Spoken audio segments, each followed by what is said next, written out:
Yo, this is another episode of The Round Circle with your host, the Fifth General, Zaccheus and Cinemascapes. What's good?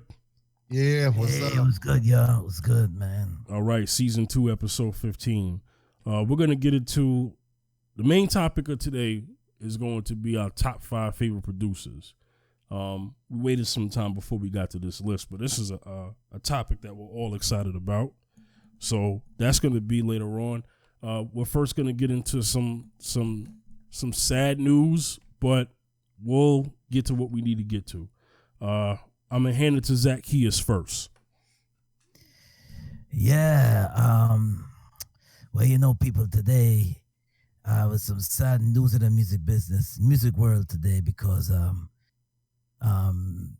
Louis Rankin, the dancehall icon from back in the 80s, early 90s, passed away in a car accident. He had a head-on-head collision with a delivery truck, in Ontario, Canada. He was only 66 years old, you know. But those who don't know who Louis Rankin is, he came up with their song that gave him a Grammy for best reggae in 1992 for Typewriter. Original gon' come to put me down. Original gon' come back again. You know, he did that. I remember that tune when I first hearing that tune.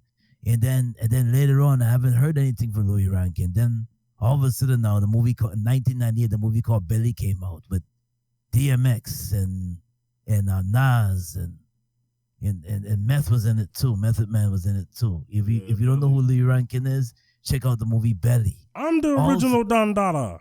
I'm the original Jamaican Dandada. You know, you want for ramp with me? You know what I'm saying? And then he came up with a movie called in 2000. I think it's 2002. Shutters, the movie that with Kamani Marley, DJ Khaled, and you know, and Wyclef John and Jabba from that used to play with Bobby Connors and Jabba. Jabba was in it too.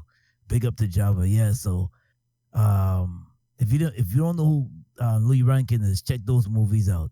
I think you can stream on Prime Amazon. Shutters on Prime Amazon. If you don't know who Louis Rankin is, but he passed away. Condolences to him and his family, man. And my gosh, man, and I can't. I'm still in a state of shock because I was just like, let me see, last year I was looking at a few videos, and it's just so crazy because I wanted to see a gangster movie, and I look at and I actually look at Shutters maybe once again last month, and I was like, man, and now I'm a month later now, he got into a vehicle accident, you know. So this goes to tell you that life is short, man, and my gosh, he will be missed. He will be missed, man. He's legendary. So if you gotta know who Louis Rankin is. If you don't know old school dancer, you gotta know you have to know who Louis Rankin is to know who old school dancer is. He came out around the same time Shabba Ranks came out, you know, around the dancehall era. Late 80s, early 90s, 80s, 90s. So condolences to his daughter. I heard he has a daughter. Condolences to his family, and rest in peace, my iconic dancehall actor / dancehall artist Louis Rankin. So yeah, man, all of us condolences. We cinema Fifth General condolences to him and his family. Yeah, man. So yeah, man. Most stuff. Yeah. So we're gonna.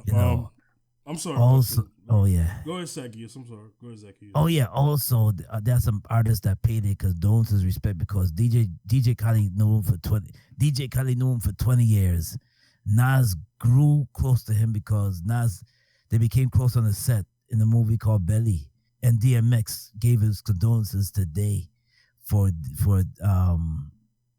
AKA Louis Rankins, So they just, everybody in the music industry just pour out in this. Well, not everybody, but just the main ones like Nas, DJ Khaled, Wyclef,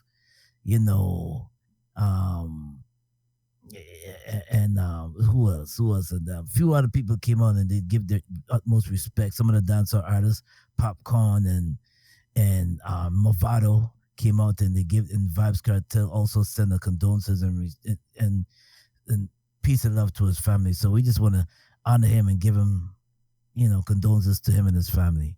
Rest in peace, my brother. Peace. Yeah. Peace. Yeah. Yep. Cinema, we're going to get into our next topic. Okay. You lead the way. Okay, I'm going to read this article from CBS News. Amber Guyger, guilty of murder. A jury found a former Dallas police officer guilty of murder Tuesday in the 2018 shooting death of her neighbor. Amber Guyger testified she thought Botham John's apartment was her own when she opened the door and shot him, mistaking him for a burglar.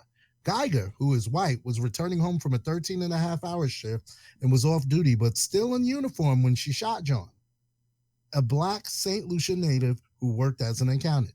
Guyger parked on what she believed to be the third floor of her apartment building garage, but she had actually parked on the building's fourth floor, where John lived directly above her. John, 26, was sitting on his couch eating ice cream when Guyger found the door ajar and opened fire. Yep. Jurors had been deliberating since Monday afternoon. Clapping and cries of guilty could be heard outside the courtroom after the jury delivered its verdict Tuesday morning. John's family members embraced and wiped away tears. John's sister could be heard sobbing as his mother raised her hands to the sky, reports CBS Dallas Fort Worth. Guyger wept as she sat alone at the defense table. The jury, which was largely comprised of women and people of color, reconvened Tuesday afternoon to begin weighing a punishment for Guyger. She faces anywhere from 5 to 99 years in prison. The jury is expected to return to court Wednesday, which is tomorrow from this recording. In a statement, John's family lawyer Lee Murray expressed gratitude for the conviction. Botham did not deserve to die. His family deserved justice.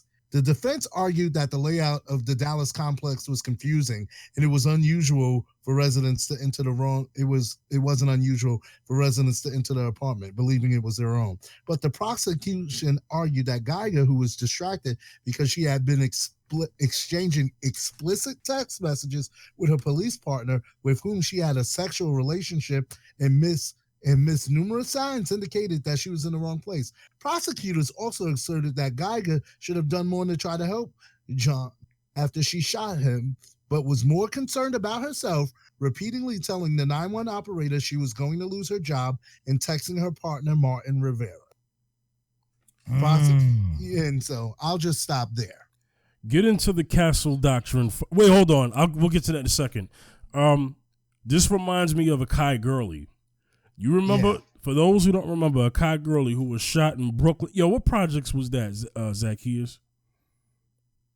Which when the when Akai Gurley got shot by that cop?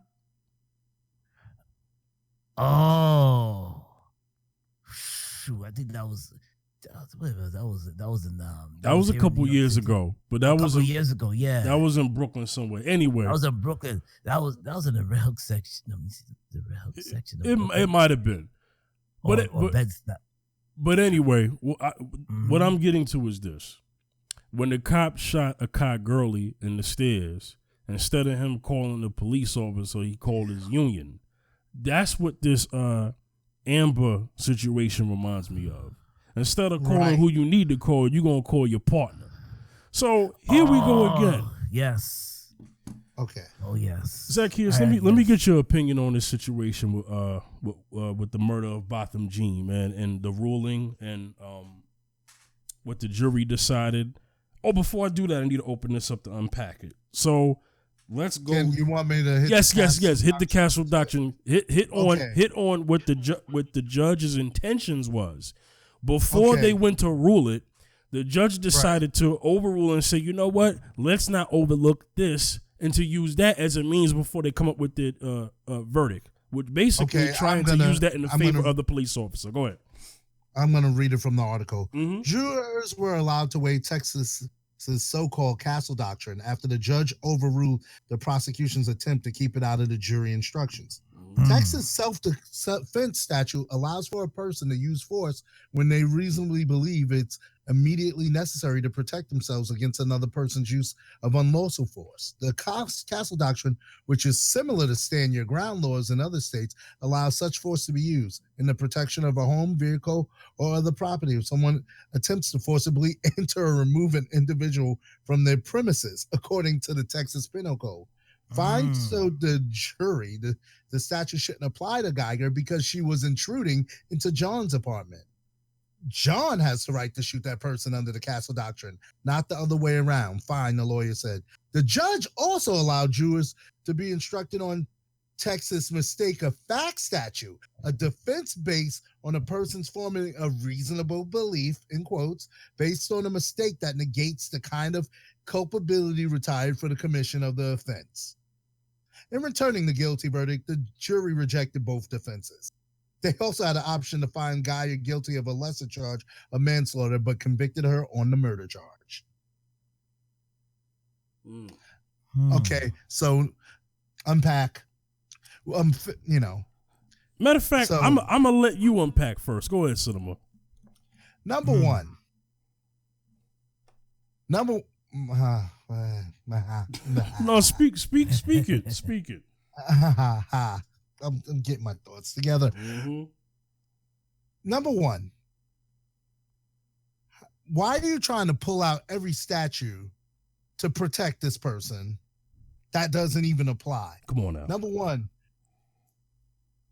if it was him going into her apartment, come on, and she shot him down, okay, case closed.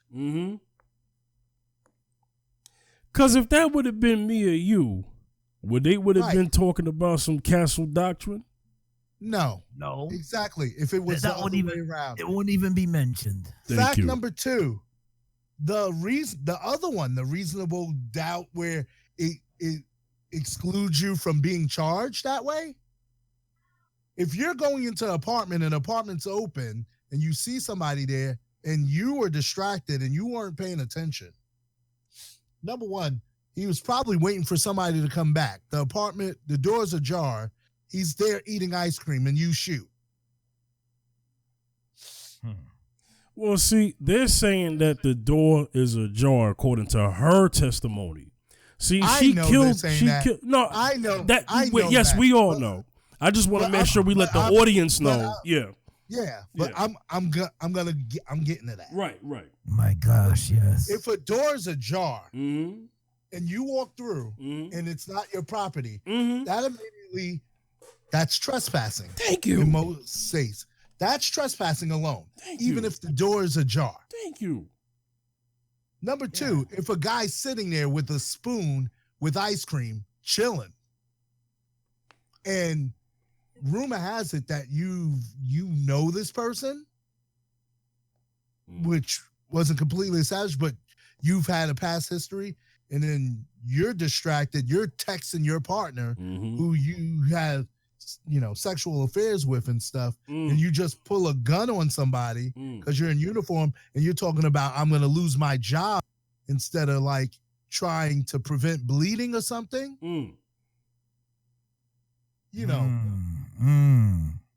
I bet you if it's the other way around, he would have probably been trying to help her and saving her life. And it's like the lack of care, it's fitting. You find yourself, how even the article mentions, alone at the defense table. What kind of person you have all this stuff that shows you lack character. And so none of the, why bring that up in a case like this when it's not someone infiltrating her apartment? And, it sounds, I hate to say it, but it sounds about white. Zaccheus, speak on this.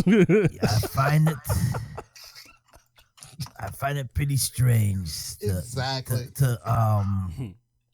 If you know the person, let's say the door is open, and I don't even know how long she's been living there, but you see somebody door open. So you gonna mistake a spoon for a gun? How does that work? Speak on it. How does that work? You see somebody, it looks like he's chilling. Instead of you yelling and saying, "Hello, who's there? Hello, who's there?" The first thing you can think about is pulling out your gun. How you figured? How you? Man, I think the gun was already out, in my opinion. Yeah, yeah. But remember, the neighbors heard knocking, but you know. Yeah, a door is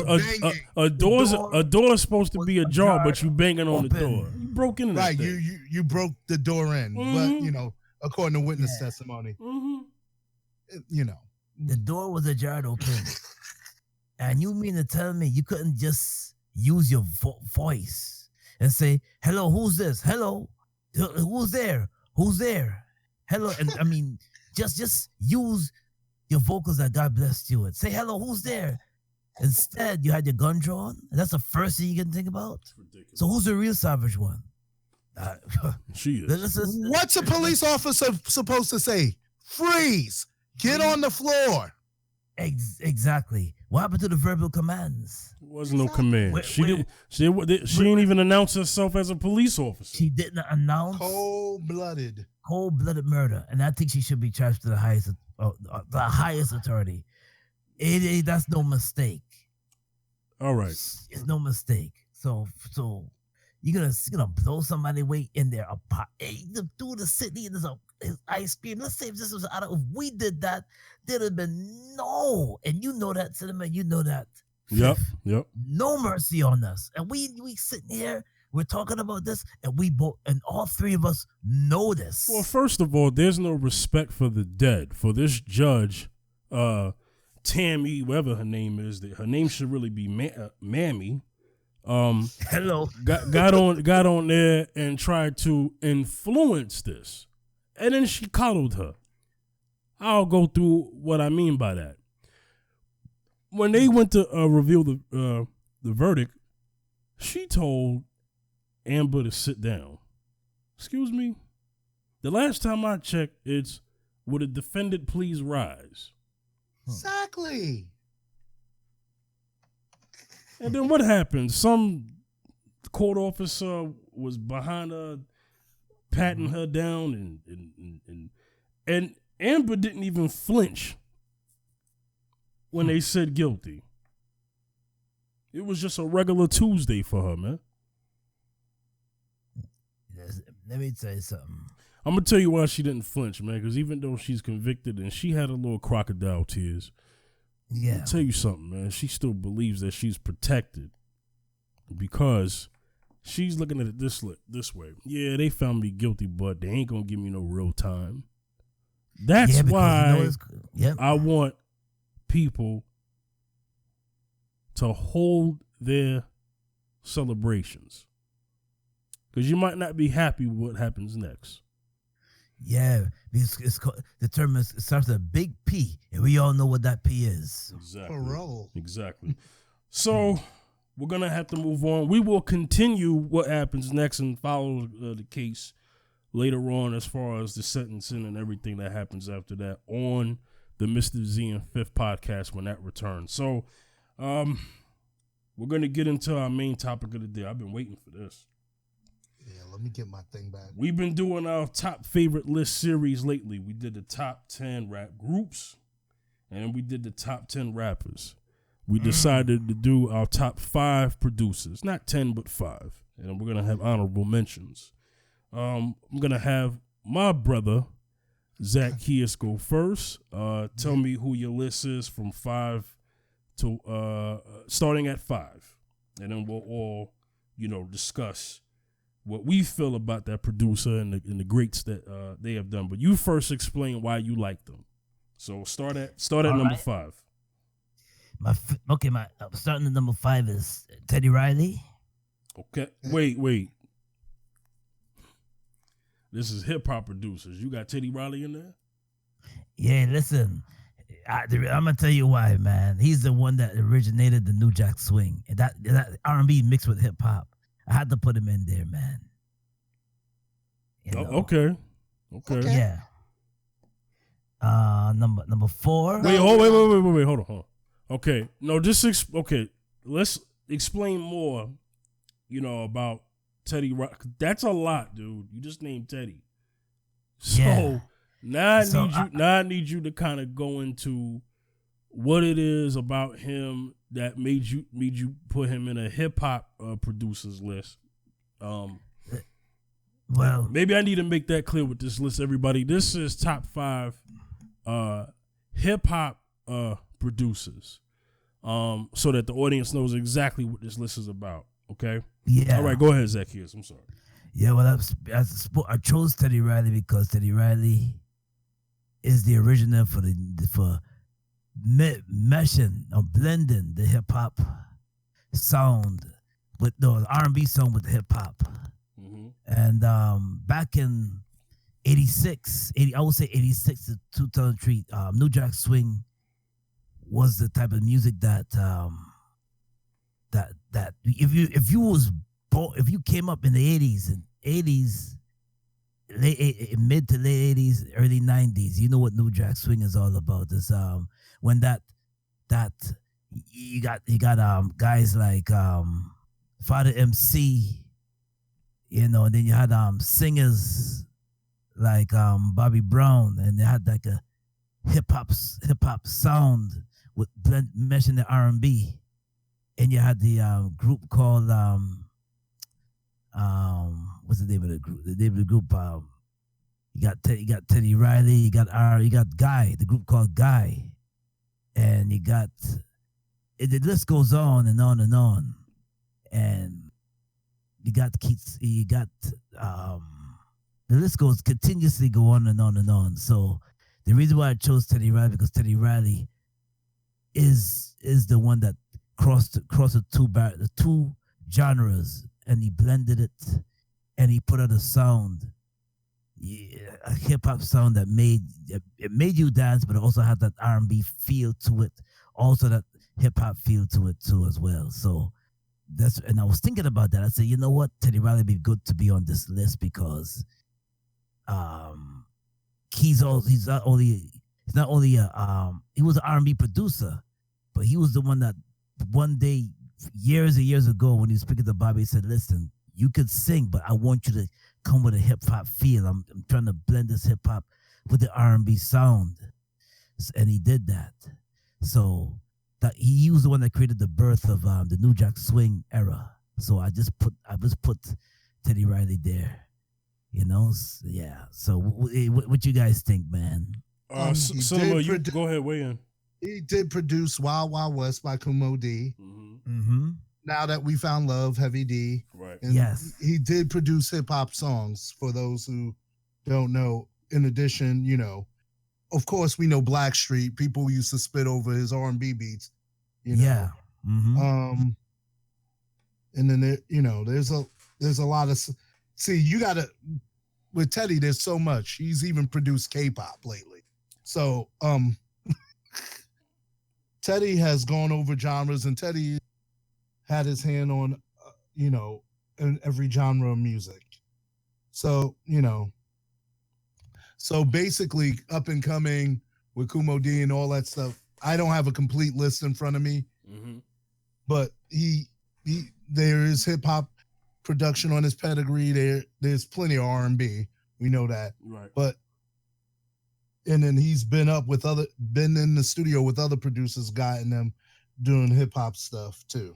So he's definitely a mentor to other hip hop producers. So he's definitely a pioneer in that aspect. Yeah. I think it's interesting to put him on this list because now you kind of have to, in the hip hop community, consider his give more attention to the role that he played in a certain time of hip hop. It's just that he didn't deal with hip hop all the time. So then, it's kind of like he's a part-time hip hop producer. So now when we talk about R&B producers, Primo has produced R&B. He's produced pop, but he would not be considered But that's another conversation. Yeah, okay. I actually respect what you your position on this list, and you're standing on it, and that's good. Yeah. Let's get to your number 4. Number 4 would be I chose Dr. Dre for number 4. Good pick. Now, Yeah. go into that. Go into that. Dr. Dre produced records for so many hip hop artists. It's not even funny. He didn't only work with West Coast artists. He worked with, he produced Eminem's first album. Everybody. Everybody had a touch of Dr. Dre. Mm-hmm. He's produced. He's a legend when it comes to production. He's a legend when it comes to production. As far as in the hip hop Hall of Fame, he's a legend because his body of work with production is unbelievable, man. He's crossed artists I don't even think he crossed. Mm-hmm. I think he let me see. I think he did production for East Coast rap. I'm trying to think of East Coast artists he did some production for, and the album was. Well, we can go. I know he did 50 Cents. He did 50 Cents. Yes, 50. Yes, definitely. Big name there. Others, yeah. And it's just the list goes on of how much artists he produced for. Man, it's unbelievable. I think he did stuff for I think he gave beats to Nut. He did beats for a lot of artists, man. It's just the list goes on, man. I mean, off the top of my head, about how much artists he's worked with, it's unbelievable. He did. I know what he did, and I love what he did with I love what he did. I love what he did with so many other artists, man. Like, let me see that. What's this artist? He did stuff with. I think he did stuff with. He sent beats to Is it DMX? He did some stuff with he did stuff with a whole lot of artists. I'm trying to think of the art. No, I'm trying to think of the artists off my head who he did some stuff for, man. And it's like I know he's a West Coast classic because I know he did a lot of the West Coast artists' beats and instrumentals for them. But he also crossed over and did some East Coast artists too. And he's worked with he's worked with a lot of, especially during the early 90s, and he's still doing production for some artists too, because he's versatile because he raps, but I think other artists, people write for him, but still his production is beast, and he just does things for artists, man, and you just enjoy his beat. I think he did some. Did he did something for Michelle too? Yes, he did. He did. Yeah. I'm actually gonna let Cinema get into his credits or Cinema. I'm saving it. I'm gonna save it later because of my list. Okay, all right. I don't want to do that yet. Exactly. Yeah. So because he's on my list too. Okay. He's on your list. Then wow. Okay, so I'll save it for later. Right. You'll save it for your time. I think that's very good. I mean, he's a legend. He's definitely produced for some of our. Oh, I'm sorry, I'm not even speaking in the mic right. Favorite producers. I'm sorry, favorite artists. He is definitely mentor to many different producers. I mean, he's produced for people from his era to this modern era. Such as people like Kendrick Lamar. Just to name a few. He's done work for Alicia Keys, Marsha Ambrosia, and like you mentioned, Zaccheus 50 Cent, Busta Rhymes, Chrisette Michelle. No, actually, Chrisette was on the record, but no, but it's exclusive to her. But he's definitely done stuff for 50 Cent. Eminem, of course Eminem.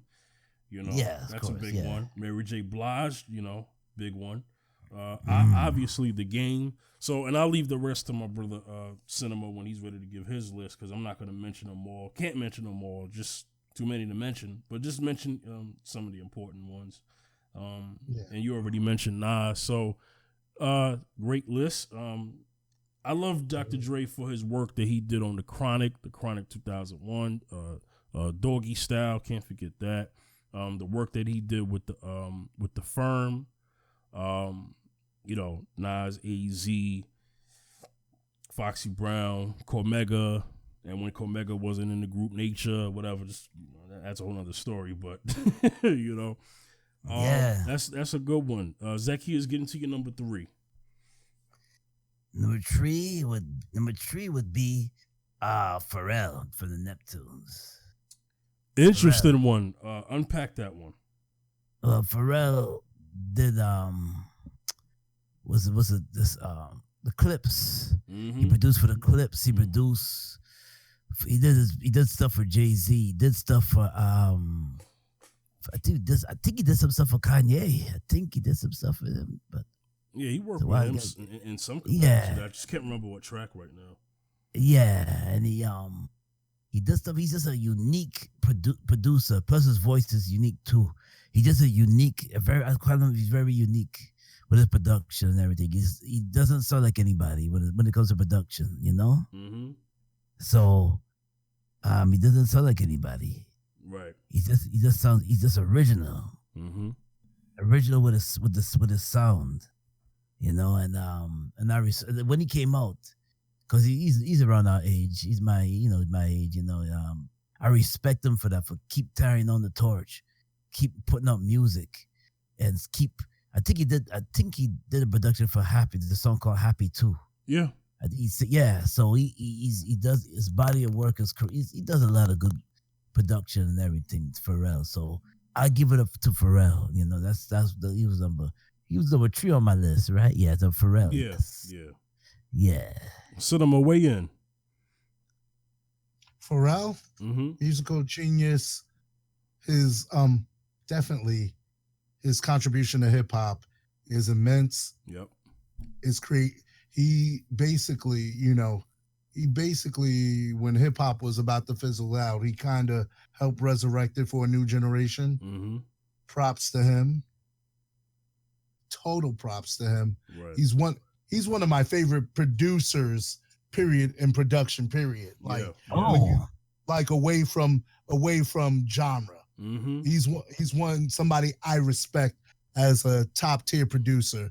Even his work in hip hop, his mainstream pop. Yeah, he's a musician. Anything. Yeah, he's a musician. Yeah, and he can produce anything. Yes, he can. And I love his music. I love the groups he's been a part of. Nerd, exactly. NERD. Exactly. Yeah, exactly. And him and Timbaland were going back and forth, how they were working in the same studio, hearing each other's beats and like pushing each other because both of them are fire. Yeah. So exactly. So much respect for Pharrell. Definitely, man. Definitely, I think that's a good pick. Very well respected. Yes. Respected hip hop artist. Hip hop producer, respected artist as well. Musician. He's a triple threat. He does pretty much everything. He's respected in other genres, like Cinema said. What he did for the Neptunes compilation, the Clips album, Lord Willin'. Some of the best hip hop production from him that you'll hear on the Clips album, as far as him doing a whole hip hop album, Pharrell. If you want to reference hip hop produced albums from Pharrell, the Clips, Lord Willin', has to be one of the albums, obviously. The production that he did there, one of his most popular produced songs from that time, was Grinding. Like, you know what I'm saying? Clips Grinding. And then the other single, What Happened to That Boy, featuring Birdman, Baby. Come on now. These are songs that easily you could spot. Pharrell produced We Gonna Be All Right, with Kendrick's joint. Or for To Pimp a Butterfly. Just to name it, the work that he's done even though this is not a hip hop album, but these were hip hop based type of beats, the stuff that he did for Justin Timberlake. And then I'll move off of that because I don't want to talk about Justin on a hip hop category, but I just wanted to mention that. So nice one. Zaccheus, get into your second one. Number 2. I would say DJ Premier. Nice. Go in. Nice. Go in. Yeah, DJ Premier produced number 1. They produced. I remember I fell in love with Gangster when I heard these are the words that I manifest, and I said, who did that beat? I said, Premier did that. I was like, wow. Yeah. Wow. Yeah. You know, he's worked with his body of work. He worked with Pete Rock. Mm-hmm. He's worked with KRS-One, Large Professor. Man, he's worked with Nas. He did beats with Nas. Oh yes, some of the best work. Big Daddy Kane. Yeah. You know, he did stuff for Lord Finesse. Remember Lord Finesse? Mm-hmm. DJ Kweli. Man, Q-Tip, the list goes on and on and on, man. Who he did work for? Cause DJ Man, this is what I say, and he also did some stuff with the Chemist. You know, but the Chemist is a producer too. But yeah, this is what I want to do, man. DJ Premier came out the best time of hip hop, golden era hip hop. Mm-hmm. You know, and he is the sound. He was sound. He was a sound of golden era. He is hip-hop. the sound. Yeah, he was the sound of golden era hip hop. When DJ Premier came out, he was the sound of golden era hip hop for a lot of artists. He was the one that created the sound for golden era hip hop. Yeah. That boom bap. Yeah, he came up from that boom bap era, where you could, you know, I remember what's it called? When I heard Black Moon, you know, I heard the song from Black Moon. I'm like, who did that? They said, yo, I think the DJ Premier did that. Let me see. Who got some props? That he came up with another. Then he came up with another joint. Mm-hmm. Black Moon came up with a Buckshot Shorty came up with another joint. Mm-hmm. Yeah. How many MCs must get this? I think that's the one. Yeah. Hot joint back in '93, and I was like, man, he came up with that, and that's what made me kind of like get it. I was like, man, that's why they call it golden era, man. It was boom bap era, man, and I really admired DJ Premier for that, man, for just putting out just the sound of golden era. You know what I'm saying? That sound of the '90s golden era hip hop, that '90s sound of hip hop, man, and I really looked up to DJ Premier for that one. Yeah. Anything about DJ Premier? I have to save. We both have to save. Yeah, because that's one we all three of us got. Yeah. So we'll both hit Premier when on our list. We will. So right. That's a spoiler alert. But all right. So what? Get into your number 1. Exactly. Number one is the Reza. Okay. Oh yeah. Go into it, because I gotta hold my opinion on him too. But I could do a little bit on both. I'll say a little now and then a little later. Okay. He's not on my list. Go ahead, Zach. Yeah, Reza in 1992. But Reza was Reza created the sound for Wu-Tang anyway. Yes. You know. Yes. Yes. You know, he created the sound for Wu-Tang. He's the one that put Wu-Tang sound out there. You know, when Protect Your Neck came out, he was like the brain behind the Wu-Tang sound. Mm-hmm. You know, so big up to Reza, man. And Reza, also Reza didn't only work for the Wu-Tang, but he also did work for others too. Yep. You know, because he just had a unique East Coast sound. Yes. Reza. And I love it because he doesn't change his formula. That's his sound. Mm-hmm. He doesn't change his formula for no one. That's his sound. You know a Reza beat. If you're into hip hop, like 90s hip hop to early 2000s, if you're into hip hop in the whole, you know a Reza sound when you hear it. Yes. You know a Reza beat and sound when you hear it. Yeah. You know, so I gotta say, Reza, he's also part of the hip hop, golden era hip hop, legendary boom bap era of hip hop. Man, I just gotta put that out there. It's true. You know, so big up to the Reza. You know, so that's what I wanted to say for Reza. Man. Quickly Number one. Quickly on Reza. For me, since Jay got to save his. Yep. Basically, RZA's production gave Staten Island a hip hop identity. Speak on it. And so basically, okay, we participated in hip hop, but you know, they were like, yeah. And so basically, it was UMCs and Wu-Tang were the two groups that broke through. Yes. From Staten Island, and they both had a unique sound. And you know, big up to UMCs. But we're focusing on RZA right now. When that Protect Your Neck hit Video Music Box, Staten Island was on the map. Yep. People wanted to know you, people from Staten Island. Now all of a sudden, I had been going up to the Bronx, Brooklyn, visiting cousins for years. Oh, this dude from Staten Island, all of a sudden, yo, you know what? You know, being born in Park Hill, 141, apartment 5S, saw my birth certificate. So you know, it gave us an ID. It gave us a DNA of a sound, and Wu-Tang is, you know, mostly responsible for that. UMC's also paved the way with Blue Cheese, but RZA's sound, the uniqueness of those first Wu-Tang albums, those solo albums, all that production that RZA did. Yes. And not only did that, it also brought up a bunch of producers out of the clan, you know? And, you know, it's just classic after classic after classic after classic after classic. I'm going to mention this real quick before I pass it on.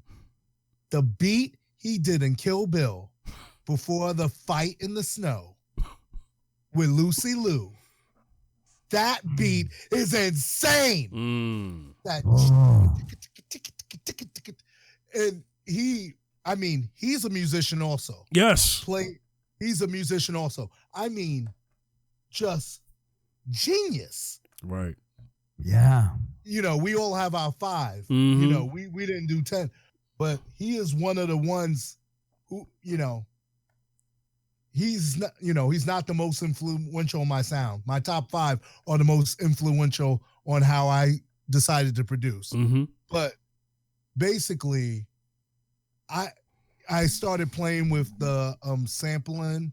You know, Wu was doing that before Kanye. For the, you know. For those who need a history lesson, yeah. Right. That, you know, the glaciers of ice, the speeding up the sample. Right. And that's on, you know, and then the beats are nuts. So I started that part, you know, if you listen to, you know, Don't Believe the Lie on my album, what's that? Lose Everything. Everyone, because I always say try to sound like Kanye, because that was the era where I made that.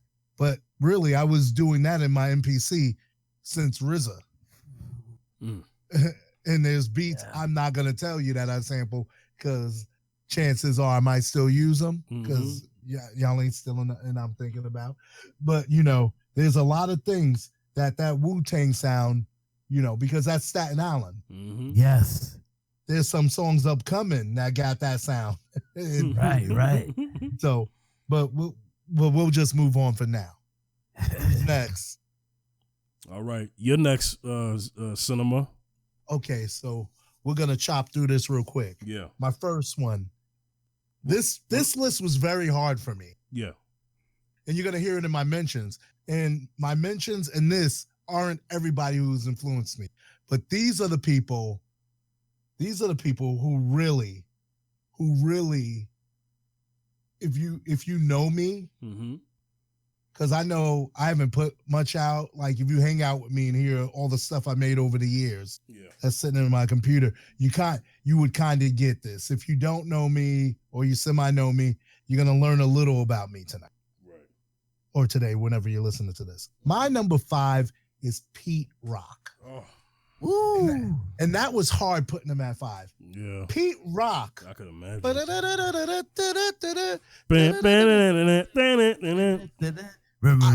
Yeah. He's the reason why I do what I call that double tap of the snare. That but that's one of his signatures. His not only for his original beats, his remixes. This dude is a technician. Yes. One of the reasons, because you're gonna find out another reason why I got an MPC. He's one of the reasons why I got interested in Akai products.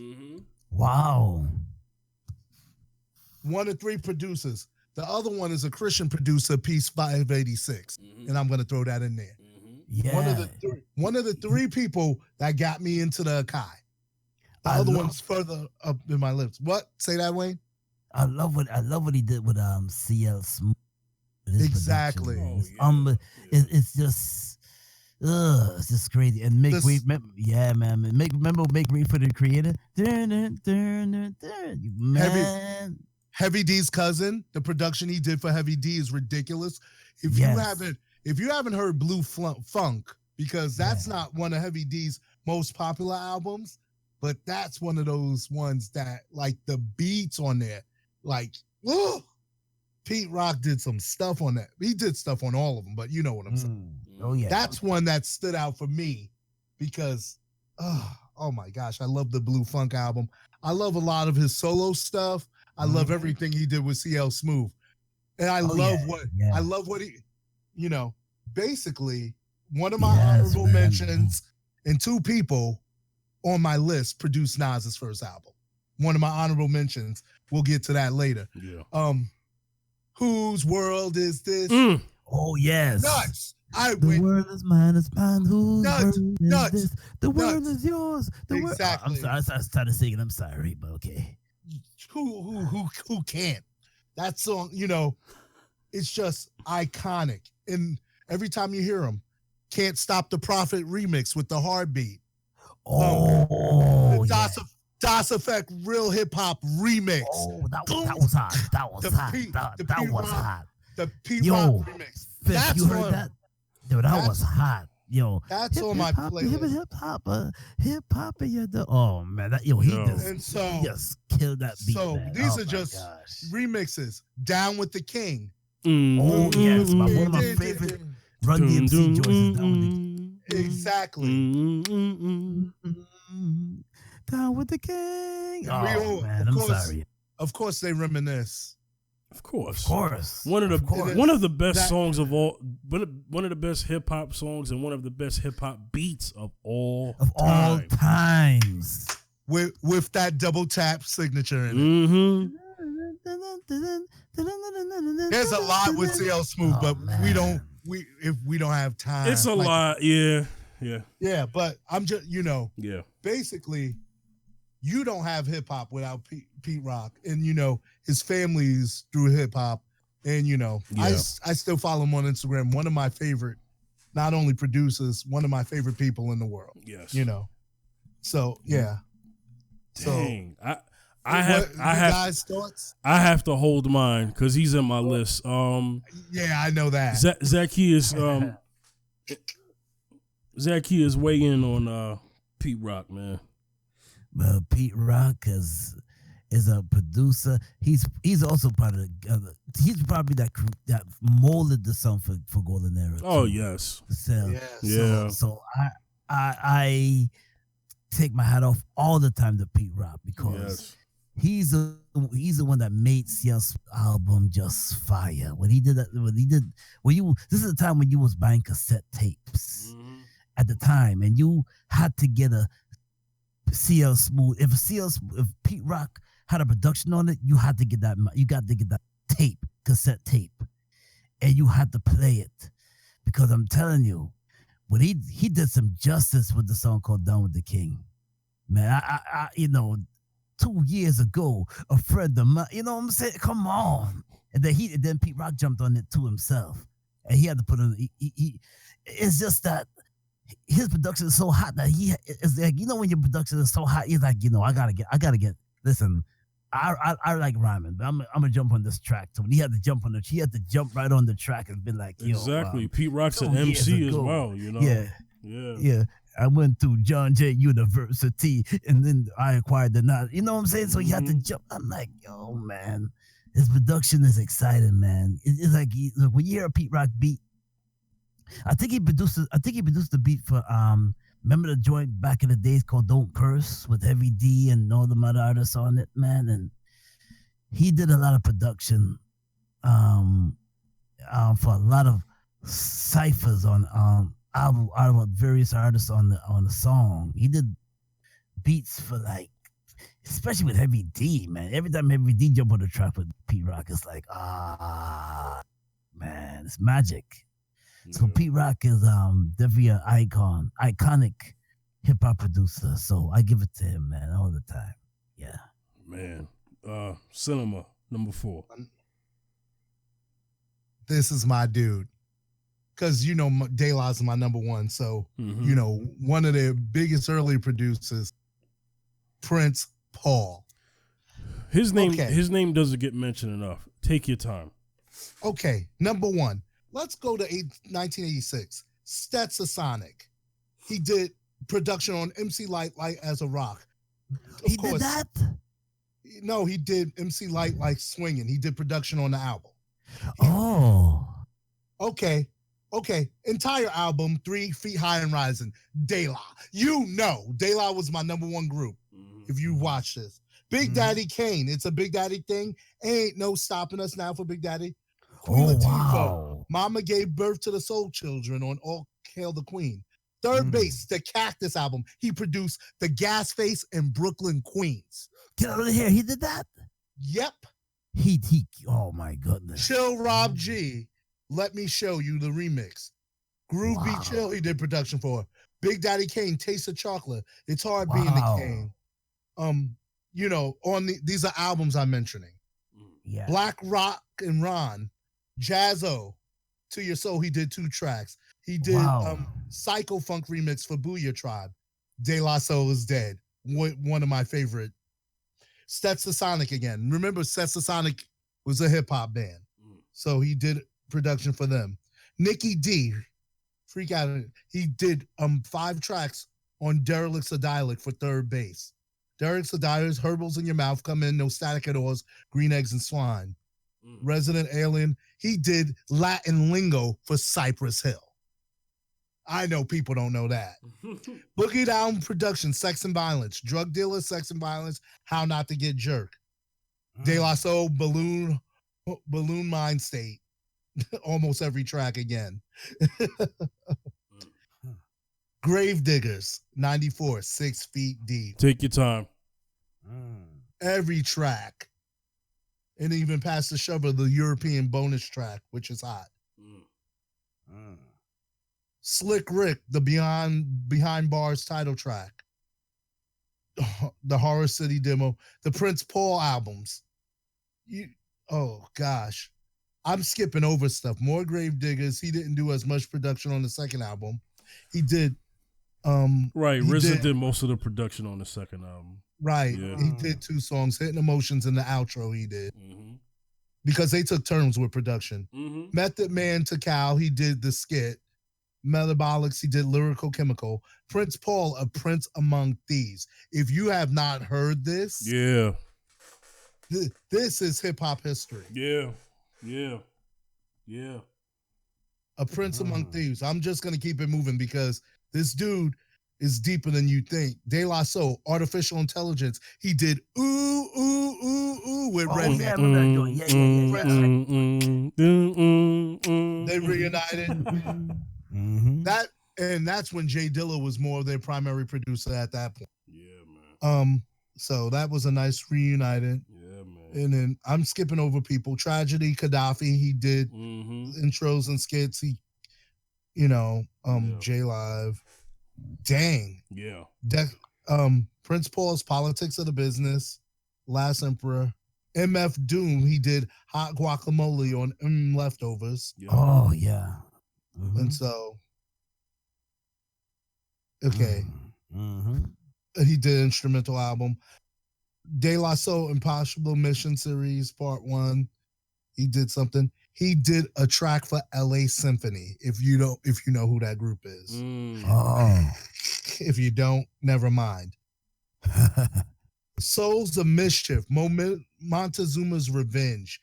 He did like a bunch of tracks on there. Track 1, 2, 5, 6, 9, 10, 11, 12, 15, 16, 17, and 18.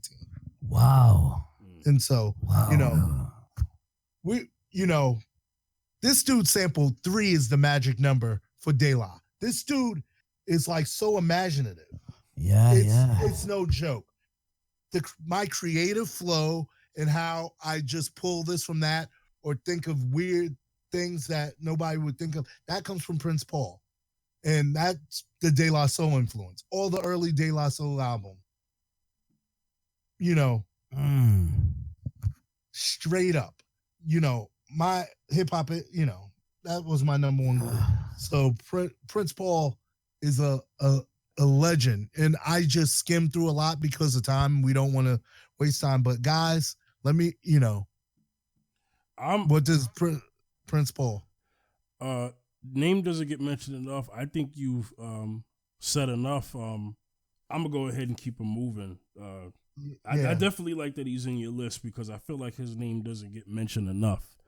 For the work that he has done, and he's hip hop, man. He's all hip hop, right. And I think it's unfortunate that his name doesn't get mentioned as much as other producers when they're talking about who, when they start talking their top 10 or top 20, right? Or top 50. It's like Wow. these days you have to be a real hip hop head, a student of hip hop, to even know who Prince Paul is. That's disgraceful right now, but that's just how it is. So it is. Yeah. All right. Number 3. Yes.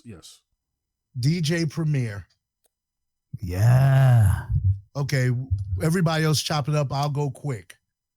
Number 1, the other producer that had me look into Akai products. DJ, producer, musical genius. I mean, next, oh my gosh. DJ. Okay, we could just talk about Gangstar for days. I know. Yeah. That catalog is deep. Just the Gangstar catalog before you even start talking about anybody else he worked with. Okay, Gangstar and Nice and Smooth. DeWick. Mm-hmm. How many years was that? That was like the summer classic for like 5 or 6 years. Wow. Every summer. Doom. Exactly. Lemonade was a cool drink and it still is. I got more props than Beast and Bruce Willis. Yeah. Oh, yeah. Exactly. So, yeah. Okay, sorry. Okay. Premier's work with Nas. Number 1. Yeah. How Illmatic starts after that intro. Yeah. New York State of Mind. Oh my God. That's like, okay, my hip hop classic list. My first song is Stakes is High. Second song is New York State of Mind. That's how that's my playlist. So we could talk about the mini gems he's made with Nas over the years. A lot. Yeah. I mean, ridiculous. But I'm gonna leave some for Fifth to do. Hey, do you have, just to make this interesting, do you have any favorite beats that you could think of right now from Premier? Classic. Yeah, you don't have to like really give numbers to them. But classic. Mass Appeal. Oh yes. Bum, bum, Bum, yeah. From the ex girl to the next girl. Where he with the scratches.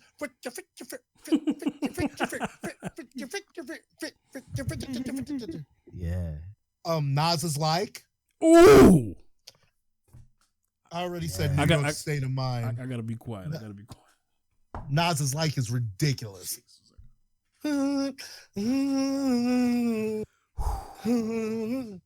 And there's a lot. I'm gonna save some for you. Okay, we can move on. Oh my God.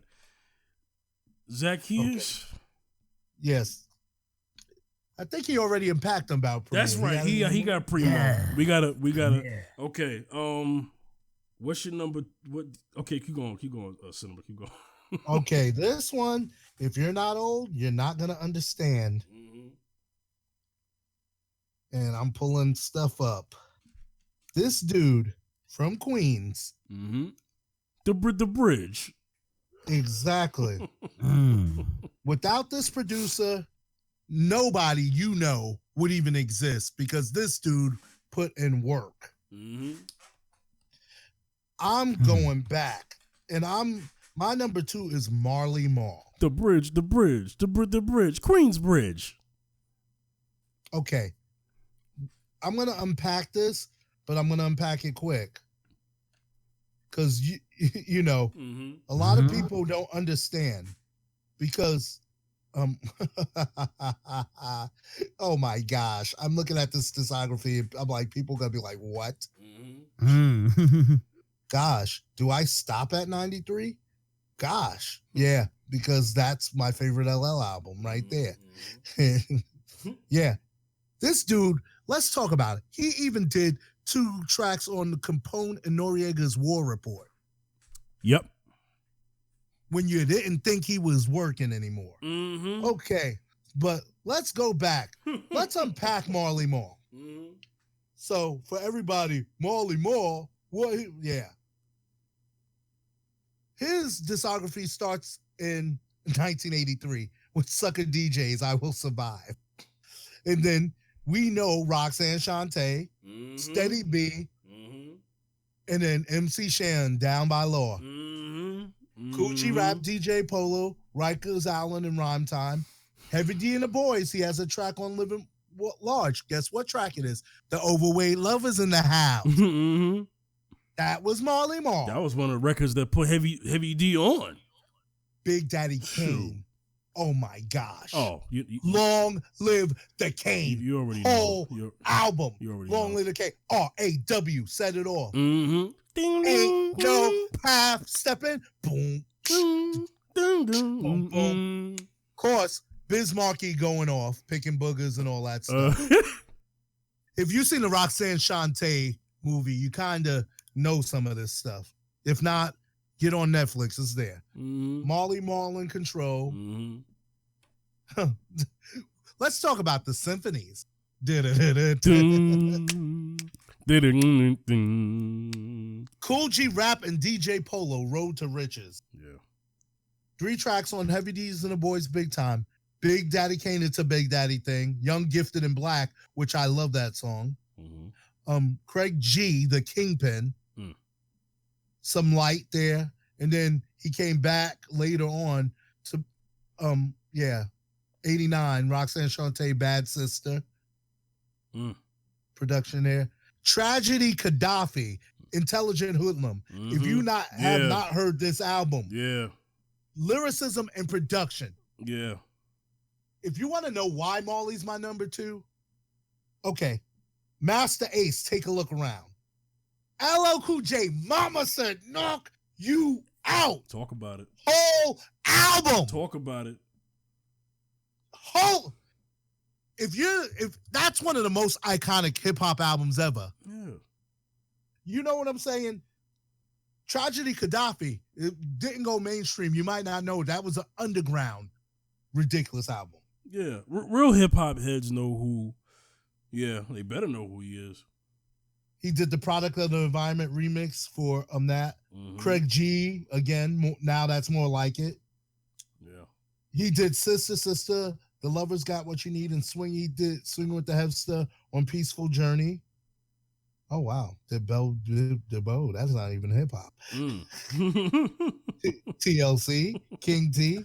Lords of the Underground. Here come the Lords. Yeah, man. Ah! Yeah, man. Lords of the Underground. Oh. Yeah, That man. album. Yes. Yeah, man. Oh my gosh. Keep It Underground, Check It remix, Gravedigger, The Lord's Prayer, which is that. Flow On, the new symphony. That beat is ridiculous. Yo. Mad Skills, produced with K-Def, Psycho, Sleep for Dinner remix. What's going on?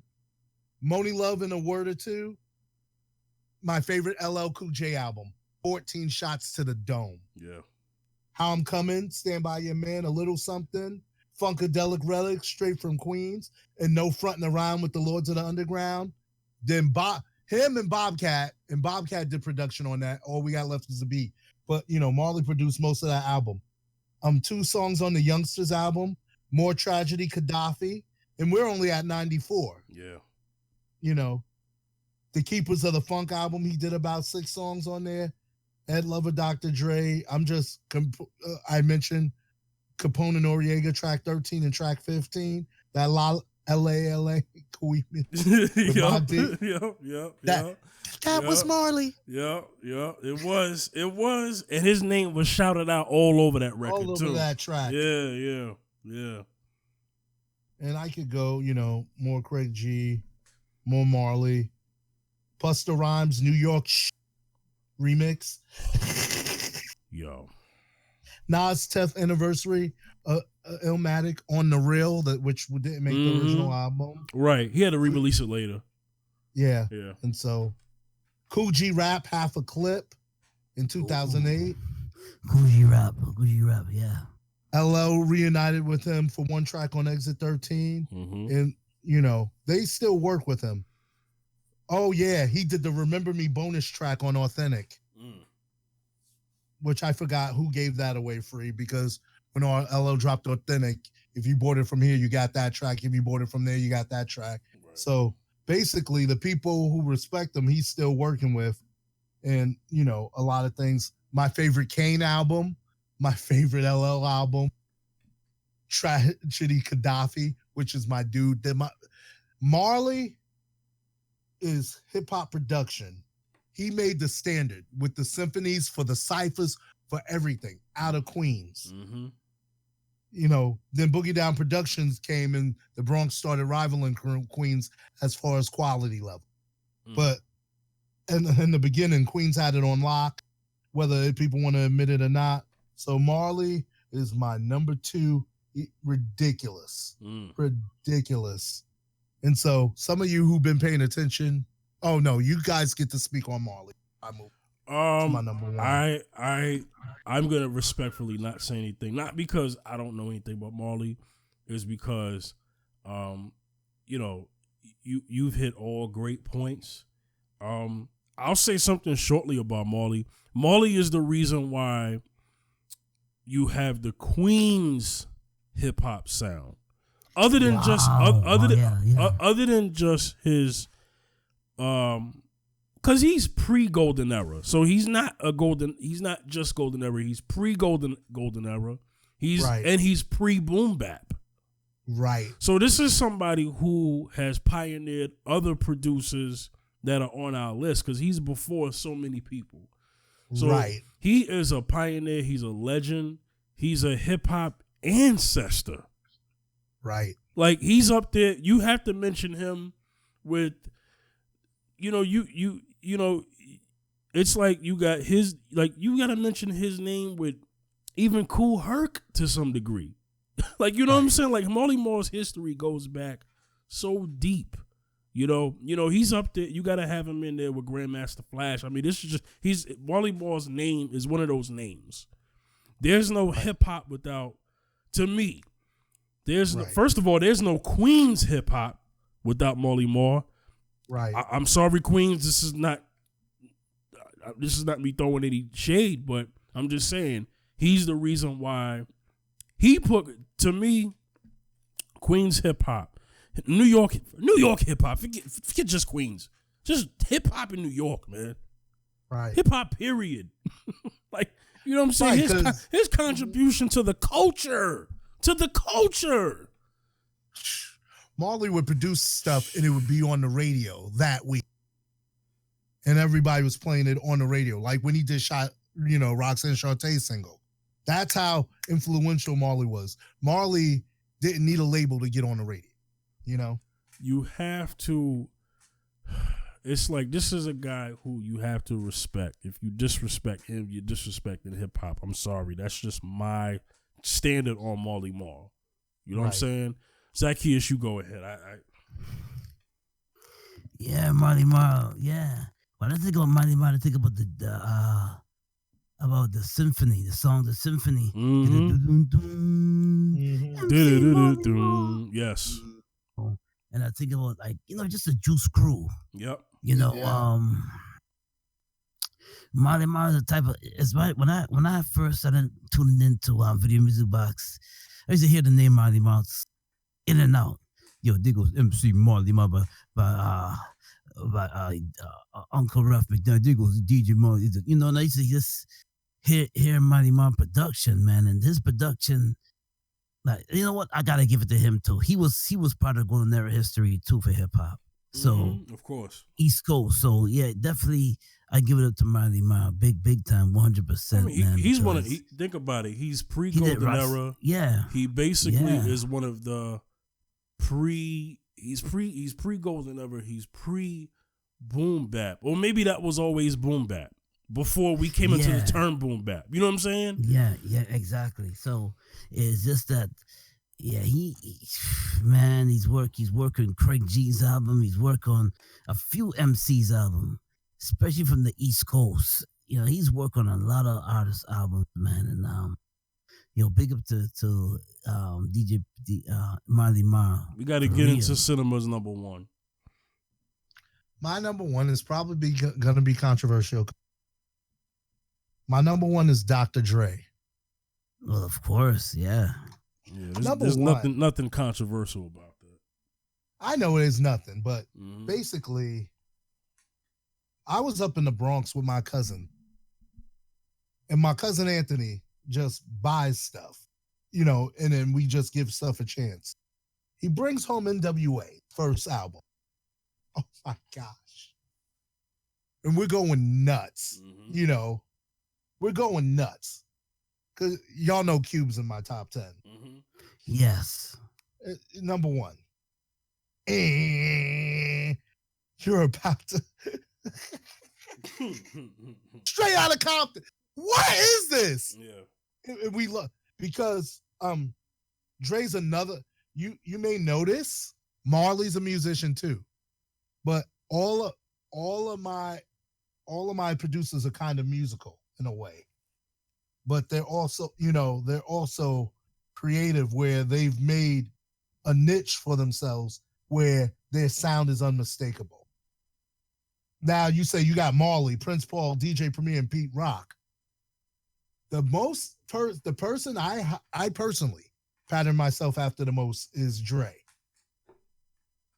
And to my fault, sometimes you can ask Fifth. I'm kind of a perfectionist like him, where I gotta like what I'm hearing. Otherwise, I don't. If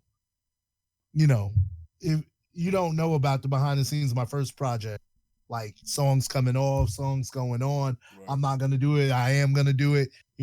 Fifth and them know that about me, and I kind of rock him. My number one MC, Ain't No Rhyme Before It's Time, and Dre. Those two couldn't even get a complete album out together, Unfortunately. Because they're both too much of a perfectionist. Yeah. Both of them. Yeah. So you got to have one with the other. To where, a lot of people are mad at Dre for stuff not released, but Dre doesn't think it's fire enough. Like his own work. Detox never came out. Right. Instead, he did something totally different. But it was still fire. good, but none of those songs were on the Detox album. Not one. Right. So, So there's stuff sitting out there by him. Mm-hmm. Production, we'll go outside of NWA. Like, everyone knows California Love. Everyone knows. Of course. Everyone forgets about Natural Born Killers. That beat is utterly disgusting.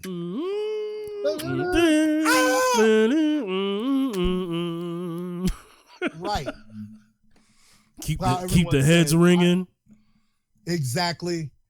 Okay, if you've never heard DOC's album before DOC lost his, that ridiculous. We know the Chronic. The Chronic. Oh yeah. The Chronic is ridiculous. Be getting funky. Oh no, it's okay. Yeah. No, stop. I'm sorry. Yeah, of course, the Chronic classic. Okay. Yeah. Oh yeah. Okay. Tracks on the Chronic that aren't popular. Stranded on Death Row. Bees ain't ass but holes and tricks. That beat is disgusting. I used to know what beat called Eric Wright. Beat is fire. That's pretty popular. I know, Yeah, but it wasn't played on radio. So Well, right, because it was explicit. Yeah.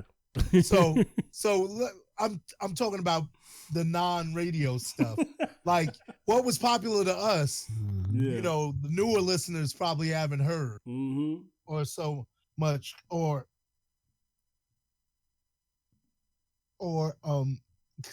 a lot of Ren solo stuff that I love. A lot of stuff, he was doing all the production out of Ruthless. Then he did all the production out of Death Row. Snoop. Okay. Anybody else?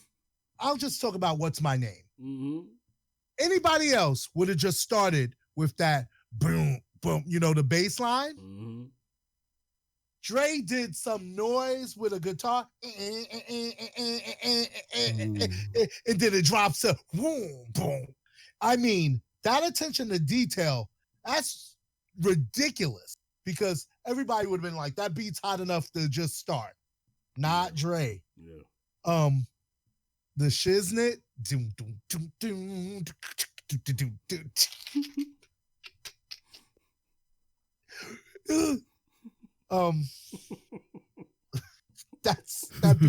That beat is remember he did that on Arsenio.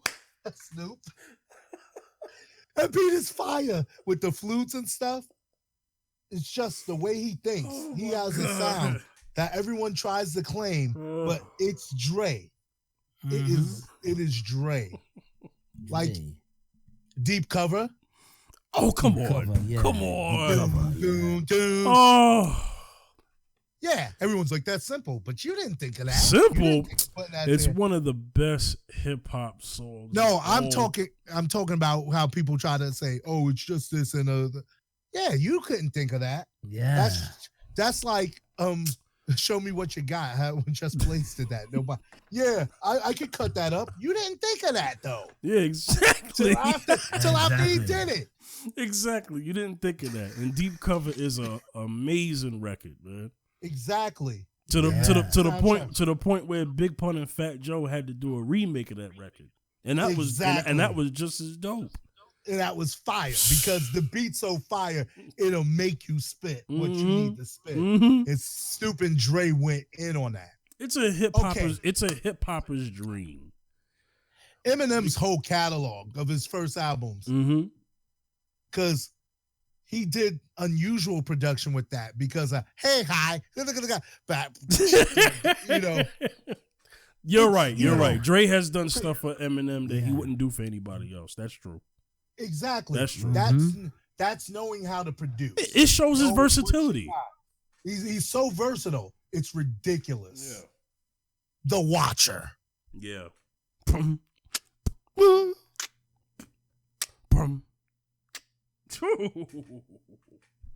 Even though y'all think it's a flop, been there and done that with that nice orchestra. That joint was hot. That joint was hot. That joint was hot. It did that ballroom breakdown. It's the album that wasn't so crazy. So I understand the criticism, but that record is ridiculous. Yes. That's a classic. Ooh, It did that ballroom breakdown.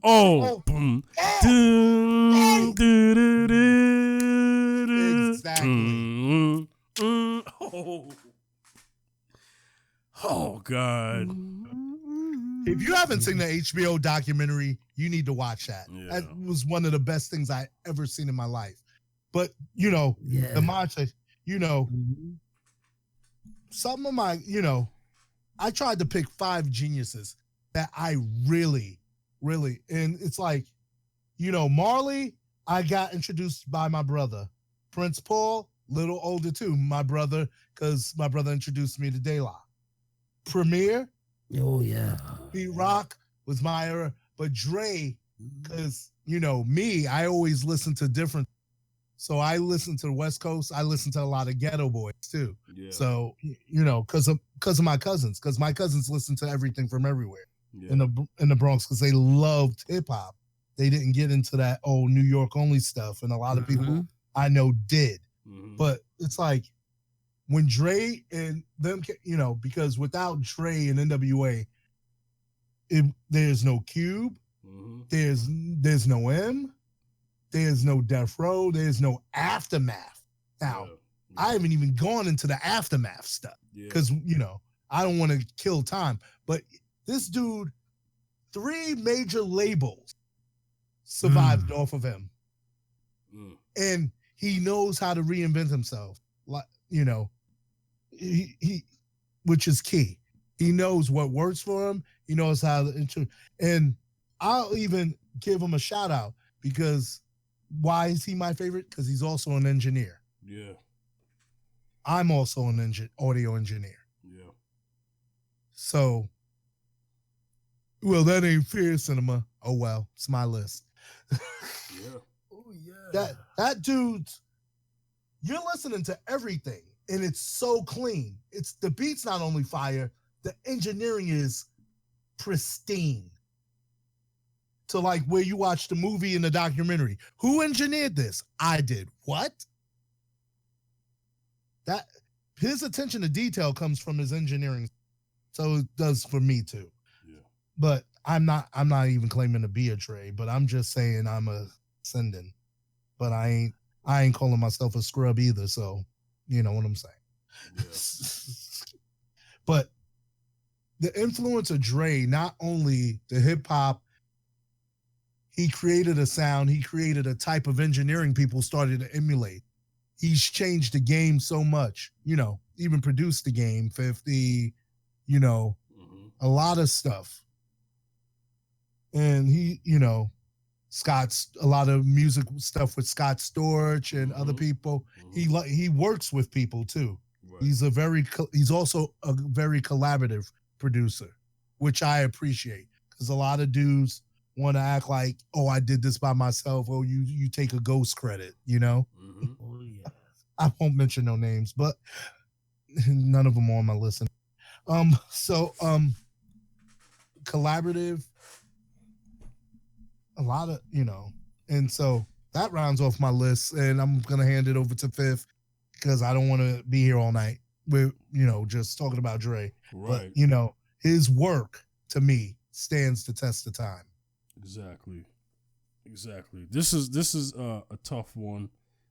My list has changed because my taste with certain producers, that bottom 4, tends to flip around at times.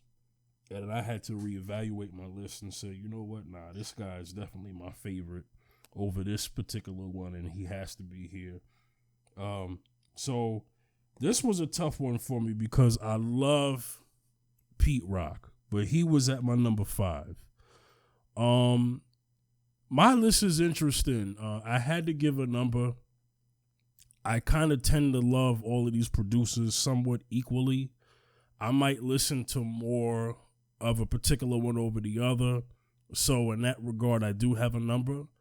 But, you know, they all stand on their own feet, you know what I'm saying? And they hold a special place in hip hop.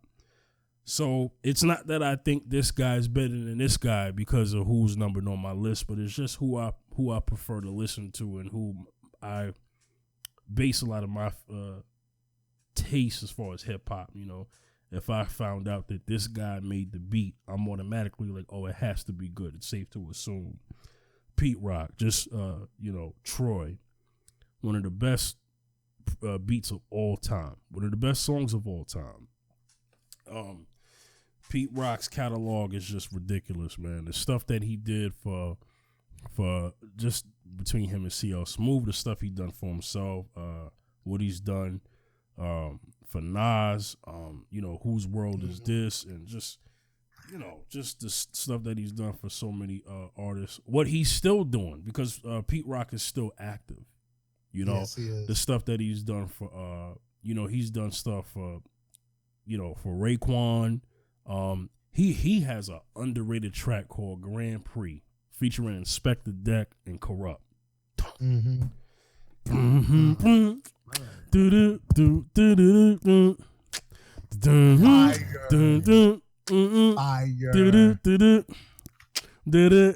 Yo, this man, let's talk about his production style.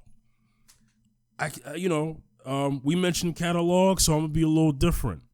His production style, you take a little bit of jazz, you take a little bit of funk, neo soul, you take that boom bap, you take that concrete sound, and then you get Pete Rock's production, man. When you talked about, now I'm about to get into some producer talk, because me and Cinema are producers here, so we have to get into that. This man has made such fire beats on the SP1200, the MPC 2000, the 2000 XL, the remixed version, well, the reissue. You know what I'm saying? I mean, I used to watch videos of him and how he makes beats. You know what I'm saying? Anybody out there who's a producer, you want to study somebody like Pete Rock. You know what I'm saying?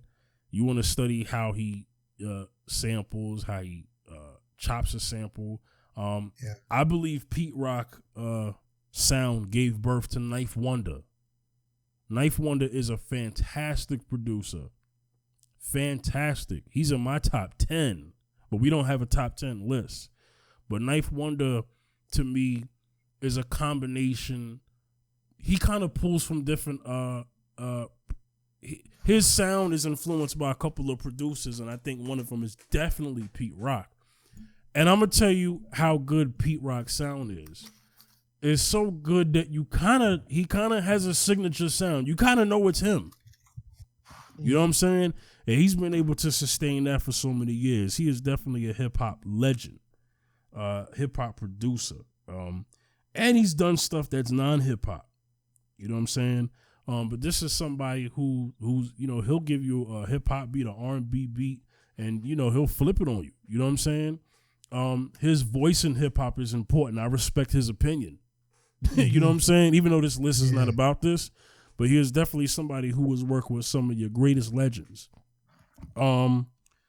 Pete Rock was not in your list, Zaccheus. What you got to say about Pete Rock, man? Anything that you haven't said yet?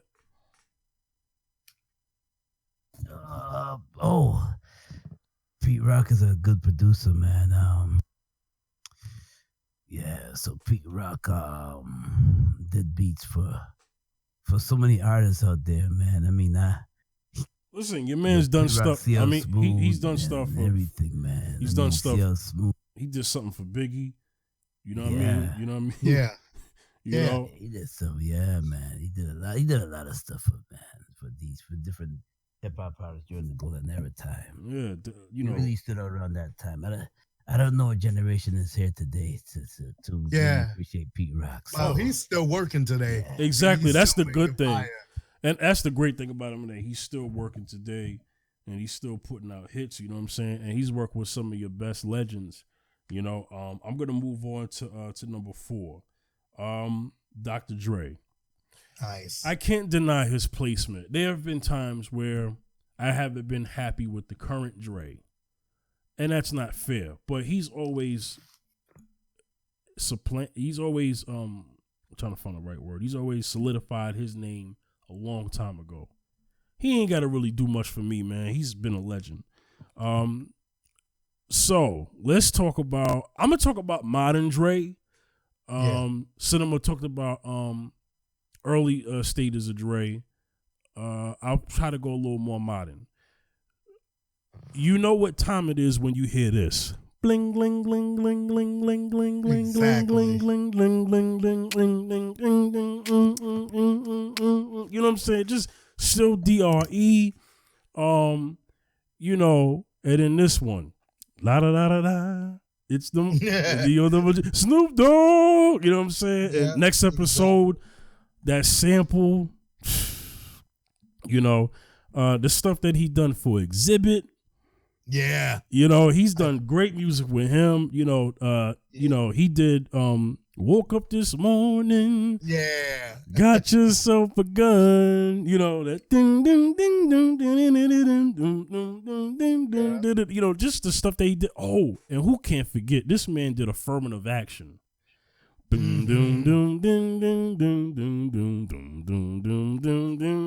mean, just oh god, the stuff that he did for Nas. Oh my god, You could go on for days.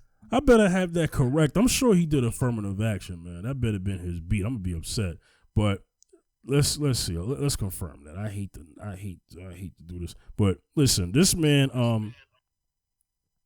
a legend. I tell you what though, this is somebody who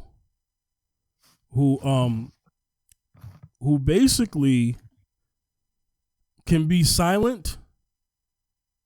Like, think about it. This is a producer who could be silent for years, you know, and then just drop it on you. You know what I'm saying? He did Phone Tap.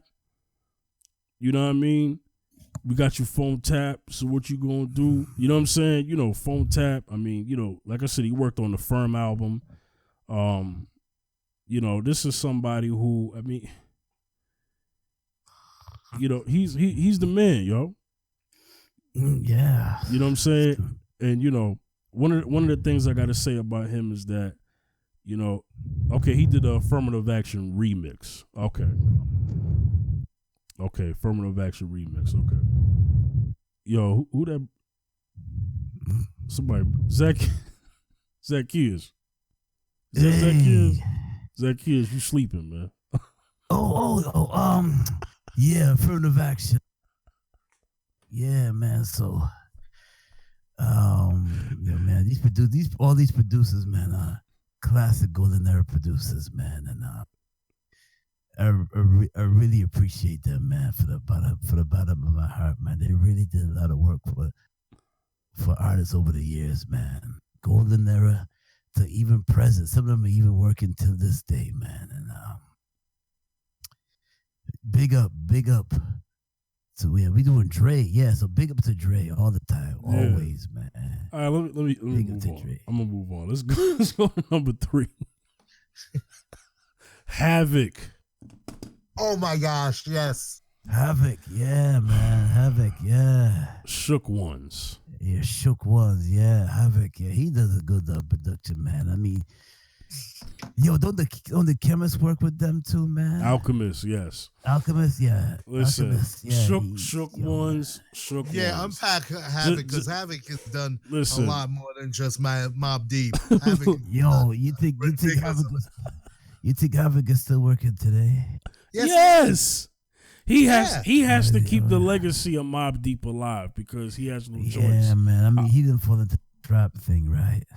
Listen, not that I know of. If he did, it was very briefly. But let me tell you something about this producer. Havoc has a very extensive catalog. Yes, he does. His catalog is ridiculous. It's crazy to read off. I mean, this is somebody who's worked with almost everybody.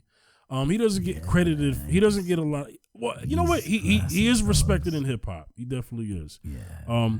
But this is somebody who, you know, just Mobb Deep, just the work that he did on, you know, on the infamous, one of my favorite albums of all time, Hell on Earth. You know, Survival of the, you know, beats like Survival of the Fittest. You know, Hell on Earth. God Part 3. Oh, Still Shining. Oh my God. Give up the goods. Give up the goods. I mean, you know, as time goes by, an eye for an eye. We in this together, son. Your beef is mine. Just those records. You know what I'm saying? Yeah. Oh my God. You know, it's so much that man has done. I mean, the solo albums, the beats that he did for Prodigy for his solo album. I mean, the stuff that he's done for Nas, you know, Set You Up, and I mean, he's man. Let me tell you something, man. This guy Havoc is all over the place, man. He's another Queensbridge dude. You know, Marley Marl. Remember that joint called, yeah. You know, Marley Marl definitely influenced him. Go ahead, Zaccheus. Remember that joint called "I Gotta Get Away"? Ooh. Yeah. Listen. Get Away, Burn, Quiet Storm. Woo! Yeah. Man. Havoc did his thing, dog. Yo, It's Mine. You know. Yep. Just to name just the Mobb Deep stuff. You know what I'm saying? I mean, he's done stuff for Cormega. He's done stuff for so many other artists. Yeah. But just to mention his production with Mobb Deep. Cinema, you get in on this. Oh man. Where do I begin? You know us as producers. It's like where do you begin? You know. Oh my gosh. Number one, without, you got to mention Shook One. He was crying, man.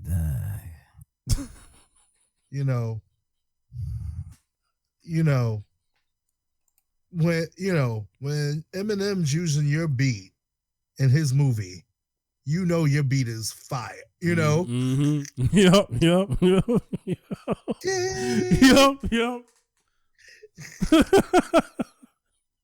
Facts. Yeah.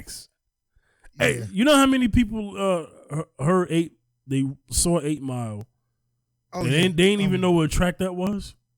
Right, exactly. That's sad. So let's talk about production for Jadakiss, production for Lil' Kim. Yeah. Nas on it was written in Nostradamus. Mm-hmm. Big Noid. Mm-hmm. He did production for Lloyd Banks. Yep. More than once. Jason Terrell Taylor. Yep. Cormega, you mentioned. Yep. Capone Noriega. Yep. Capone Noriega. Tony Yayo. To Cal 2000, he did production for Method Man. Yes. He's done stuff with the Woo. Yes, he has. He did. I remember that joint. That was a dope joint he did on Cal 2000. Exactly. Yeah. So he gets around. He does.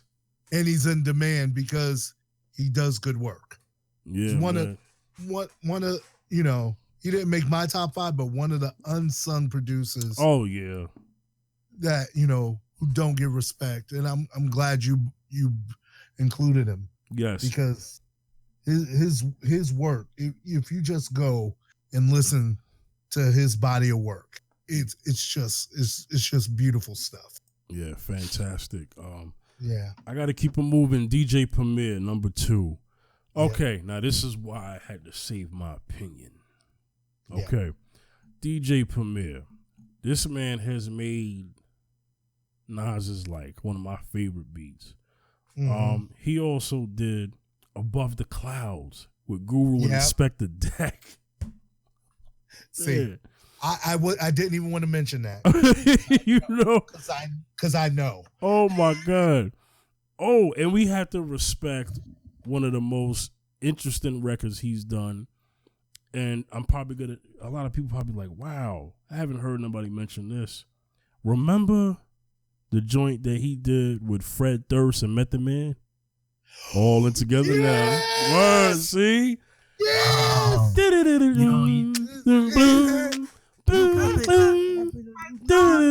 Yo. Oh is that on YouTube right now? Yo? Oh, of course. It's everywhere. That's a class. With Primo, he does so much. Yeah. You forget. Mm-hmm. Or it's like he does. Primo's discography is ridiculous. Oh, yes. Yes. Matter of fact, look, listen. And we're not even talking deep cuts yet. I know. And now let's get into Gangstar because I know it's a lot to name. So let's talk about the joint he did You know, you got You know my Steve. you got my steez. You got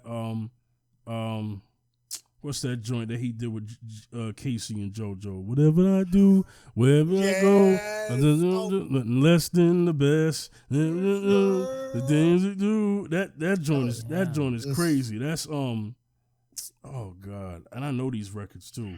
You know, Full Clip is a dope beat. Yep.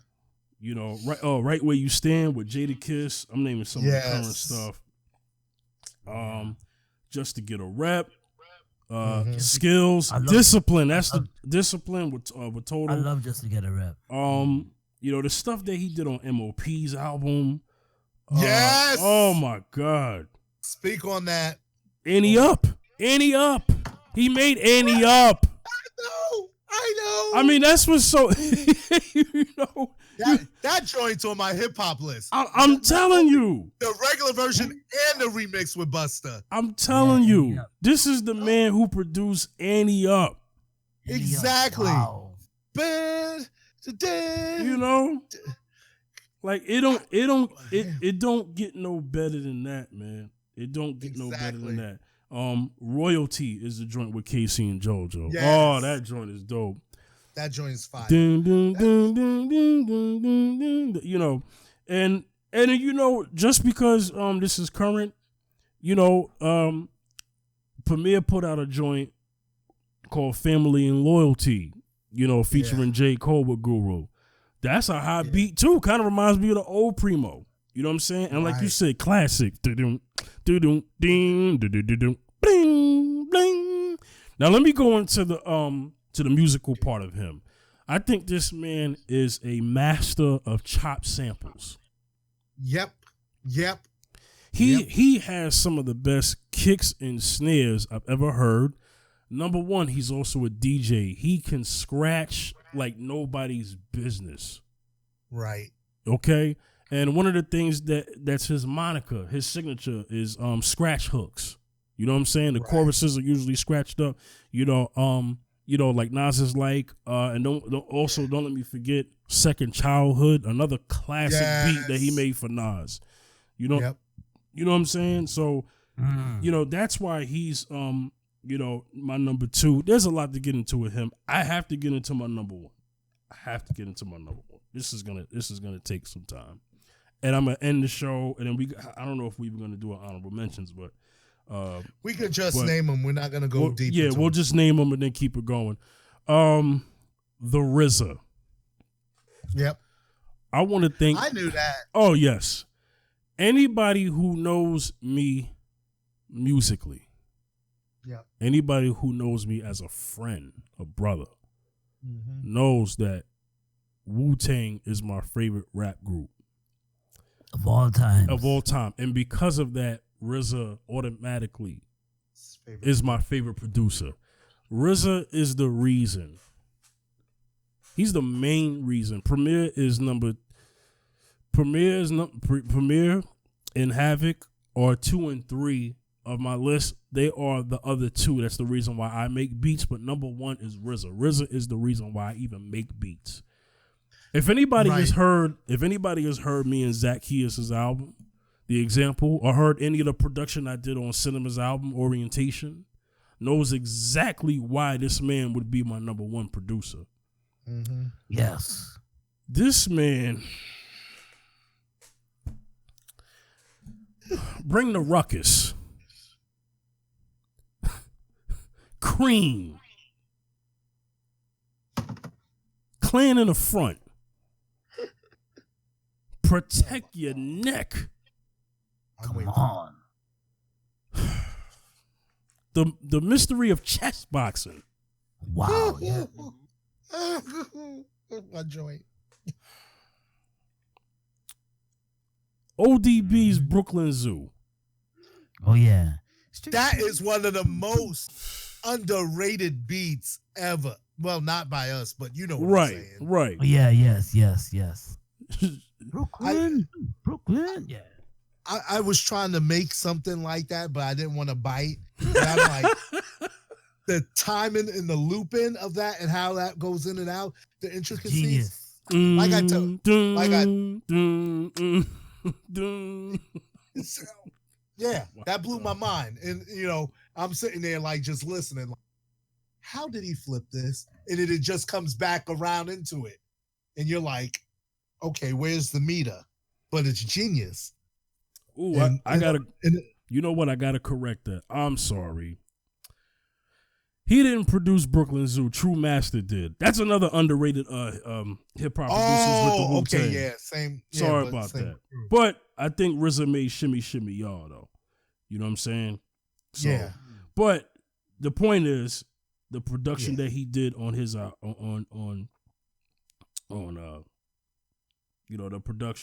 production that he did on Old Dirty's album. But before I get into that, I need to talk about the production he did on Built Fort Cuban Links. Let me tell you something. RZA, and he will admit this himself, he has made some beats that he can't do again. Let's get into my favorite. We talked about this. Listen, like this is years ago as friends. Listen, top 3 RZA beats on that album. One of them, Ice Cream. Yep. Oh my God. I'm gonna go ahead and say that's one of RZA's. That's in RZA's top 3. That is RZA even might stand up and say, "Wait a minute, really?" Listen, for me, it's my top 3 of him. Okay, that's a song that if you on Staten Island when that dropped. Everybody's car was playing that. Listen. I'm going to say some Staten Island stuff right now. Exactly. CTV Channel 34. Remember the hip-hop videos they used to come on? Yeah. Yo. Exactly. Listen, when Cream came out, Cream was everything, man. Cream was everything. Yeah. You know what I'm saying? I'm telling you. Cream was everything, man. Everything. One of the best beats of all time. One of the best songs of all time. You know what I'm saying? Love that. So, we have to get to that. So, and just, the stuff he did on Wu-Tang Forever album. You know what I mean? For Heaven's Sake, Reunited, Triumph. Yeah, exactly. Triumph is just Triumph. That's when that kind of stuff is what got people's attentions for him doing movie scores. Yeah. Triumph. Yeah. Because that song is like a mini movie. That's why the video had to be the way. Exactly. Song was so ridiculous it had to have a video worthy. Yeah. And that video was. It was like a movie, man. It was like a movie. It's one of the best hip hop videos of all time. Exactly. That's been very hard to duplicate. And the stuff the stuff that man has done for his own solo work and the stuff that he's done for Method Man and Bring the Pain. The second Gravediggers album. The second Gravediggers album with Method Man, your All I Need remix.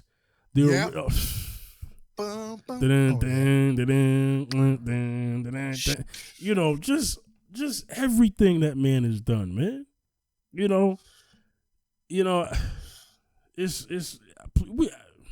could do a whole freaking episode on him. That's what's so crazy about him. You know what I'm saying? But we're gonna get up out of here. Zaccheus. Hello. Oh, Zaccheus.